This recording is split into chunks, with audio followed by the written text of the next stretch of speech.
going on, Jerome's? So we're having a bit of a departure today. We're looking around the NFC North and looking at the Bears and seeing if we can do a better draft than Ryan Pace. It should not be hard, right? So we're going to do a draft. We're going to play it according to Hoyle. We could just draft kickers. Well, that would actually be a good draft for the Bears. But we're going to try to improve the Bears?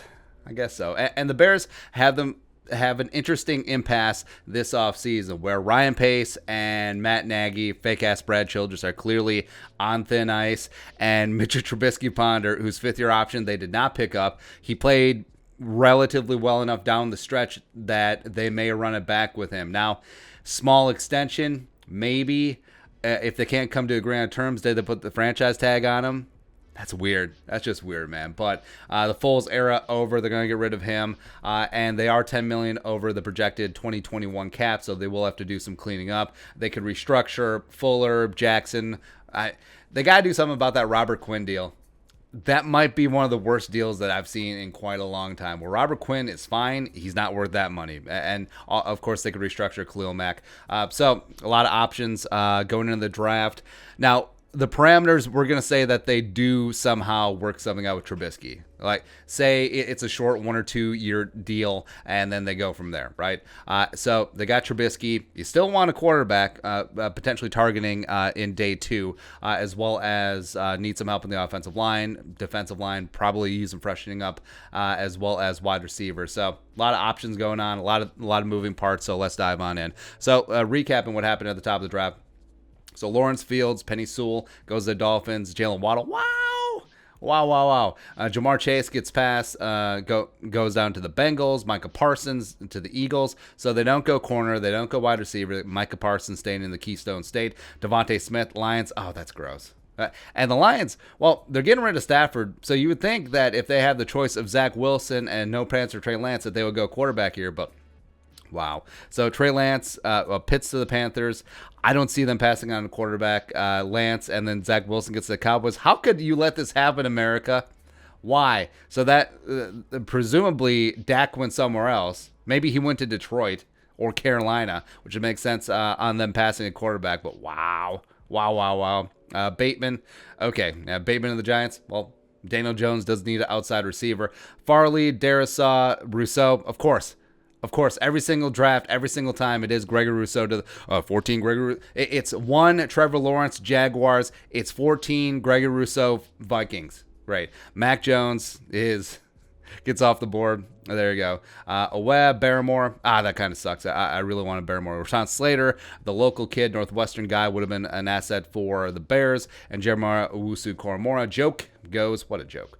All right, so now it's an interesting spot for the Bears because Surtain is there. Now, cornerback, not really a need. You got Fuller. You got Jalen Johnson. You could certainly use him as the third cornerback. Kwity Paye is on board, coming down from Michigan. I kind of like it. Because if you stick with a base 3-4 with Pagano retiring, who knows what's going to happen. But you could play him at that 5-tech spot. And, man, that's going to be gross. You could go Nick Bolton here. You could go one of the linebackers because, Trevathan is not a spring chicken. I mean, Morig is interesting because, so Gibson, along with Eddie Jackson, he's fine, but you could certainly do better than Gibson, right? Ujulari's there. Damn, Gina. So you have a lot of interesting pieces, but not specifically what the Bears are needing in this spot. So you could trade down, certainly. Let's see here. Titans would be interesting coming up. I would be fine moving down 2 spots. All right, so let's see what they want to do. So I'll give you 2022.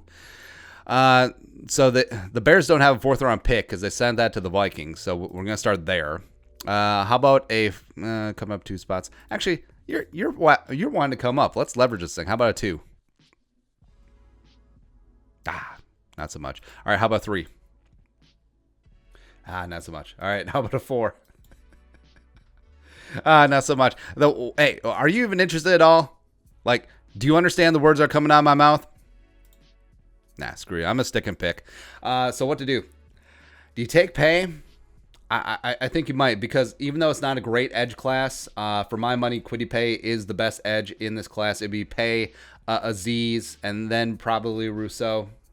and then maybe even Basham. But yeah, I'm gonna go Kwity Paye coming on in. So you got you got Paye, you got Akeem Hicks playing on the inside, and then you got stupid Khalil Mack, as well as, God, what's his name? Robert Quinn. Yeah, the guy with the monster contract just coming off the edge. I mean, that's not bad. That is really, really gross. In terms of just BPA, and then, hey, maybe we're just going to try and beat every single team 9-6. Could be worse. There you go. All right, so I don't like it. I don't like it already. All right, so Nwuzurike is there. Oh, man. Patrick Turner. All right, so Terrace Marshall is there.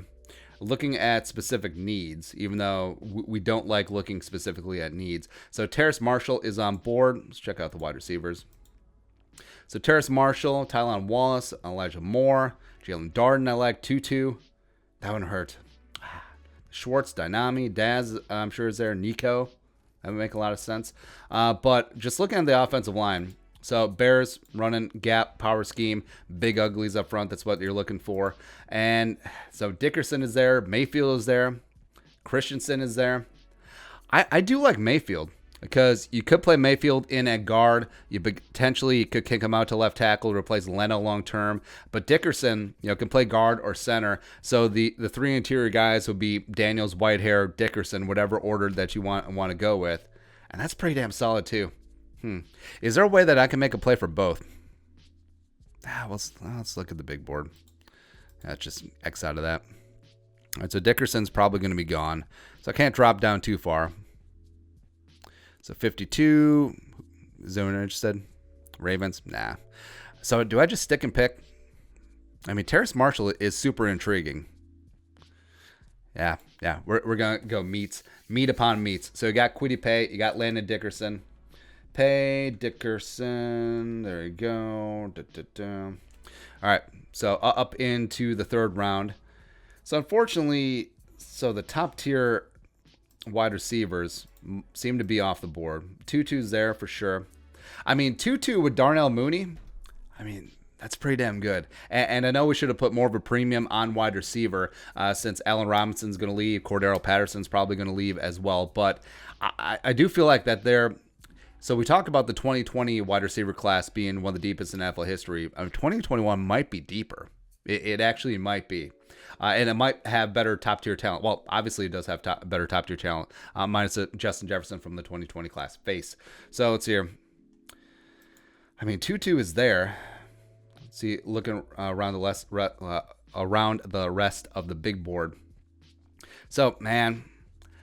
Trey Smith would have been nice, although, you're not going to kick Smith, Dickerson, or Daniels out to tackle. Although Cody Whitehair did play some tackle at Kansas State in college, I believe, but it's probably not going to work in the NFL.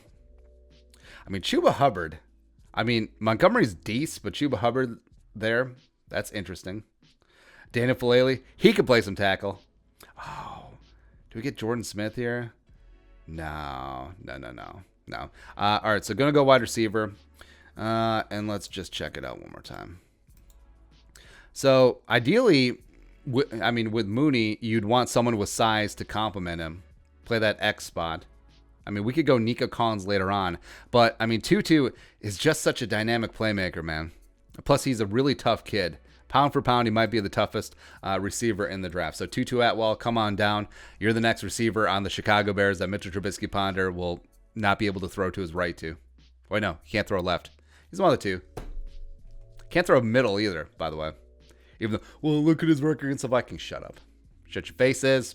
All right, so no fourth round pick. But yeah, we should write that down. 2-2. All right, next up. So safety, we would like some freshening up there. Definitely double and triple down on some offensive line. Do we just draft Deontay Brown, even though that's basically just a depth pick at this point? It's an upgrade over Alex Bars, and definitely Rashawn Coward. Tackles. We get Elric Jackson. Yeah, Jackson a little bit later on makes sense. Wait, did Mumford declare? It's a good looking question. Here. Safety, LaCorn, James, Blankenship. I'm looking at tackles and safeties. That's interesting. Tariq, Youssef. I think So Jacoby, I don't know. I'm not sold on Jacoby. Like, I understand he's coming from LSU, DBU, but I'm still not completely sold. All right. So we want to double down on some wide receivers. Nico's off the board, which is unfortunate, but it's fine. Darby, actually, definitely don't need a damn tight end. Definitely don't need that on the Bears. All right, so what are we going to do? Check out the big board. Stills, Haskell's there, Deontay Brown. Do we just go Deontay Brown? Do we go Marlon? Oh, Marlon Williams. Yeah. Yeah. All right, so Marlon Williams, come on down. So Marlon, Tutu, Mooney. That's not bad. Whatever you get from Anthony Miller is kind of a plus at this point. Plus you get Tariq Cohen back. That's not bad, baby. That's not bad. Let's see here. Rest of the way. Elric is right at the top. We might have to just take him, but just want to glance at the quarterback board. It's not really much there. I know that Ian Book would play well in Chicago. So, I mean, we could just grab him later on. But yeah, Elric Jackson. Let's go. Let's go. He's got that size. Just plop him in at right tackle. Upgrade over Jermaine Ifedi at both spots, frankly. All right. Taking a look at... Should I just draft a tight end? Just be glib and funny. So we got 3 picks left. Yeah. All right, so safety. You got Crosswell. You got Tariq. Yeah, I'm going to go Tariq here. So I think eventually Tariq Thompson could work his way up and be opposite of Eddie Jackson, take Gibson's spot. Let's see the rest of the way. Just sort of pick through. Grab a developmental edge prospect. Got Raymond there. Got McFadden as a linebacker. I don't mind that. Like, we got 2 picks left, right? All right, so we got to make a choice. That kind of stinks. Yeah, all right, yeah. Could never have enough guys who can get after the passer. And then quarterback, yoink, yoink. Yeah, Ian Book. That's going to play well with the folks back in Chicago. Coming over from South Bend. Dun, dun, dun, dun, dun, dun, dun, dun. All right, let's see what we got. Hey, we got a B-. Hey, that is a Chicago A. So Kwity Paye at 20. I felt like it was just too much value at that point in time. Now, you could have gone Tevin Jenkins. I think that he would have been your eventual left tackle starter. You certainly could have gone Kadarius Toney, Rondale Moore, Rashad Bateman. Well, no, Bateman was on board. But yeah, I felt like the depth of the wide receiver class, and we got 2 good ones in the middle rounds, more than offset. It's like, hey, Kwity Paye. And now he's probably not going to be a stand-up outside linebacker if you continue to play the 3-4. But you plop him in at that 5-tech spot. He's got size. He can hold up against the run. Put him opposite of Akeem Hicks, and that's not bad. That's not bad, man. Next up, Landon Dickerson, helping shore up the interior of that offensive line. Put him with Whitehair. Put him with Daniels, Dickerson. He can block zone. He can block man. He can do all those things. And he should be ready to rock and roll. I think he'd be a day 1 starter for the Bears. Into round 3, Tutu Atwell. Woo!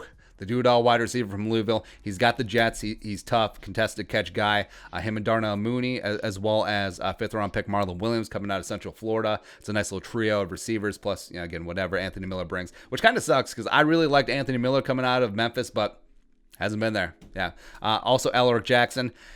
Now, I think he's a little bit more on the developmental side, but could you see him eventually turning into the starting right tackle of the Bears?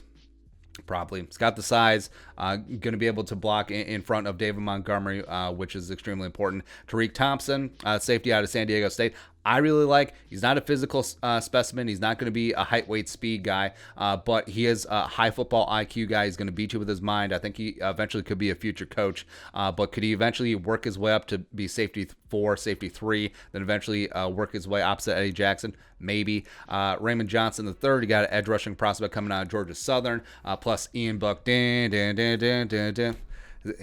the plucky, athletic, undersized, not great arm quarterback. That's Chicago. That is Chicago for you. Makes a lot of sense there. But that's it. What are your thoughts? 7-round Chicago Bears mock draft done by a Vikings fan. Probably better than Ryan Pace's draft. Let us know your thoughts in the comments section below. Subscribe for daily Vikings takes. Want to support that work? Post on the Venmo. But until next time, Skol, production value.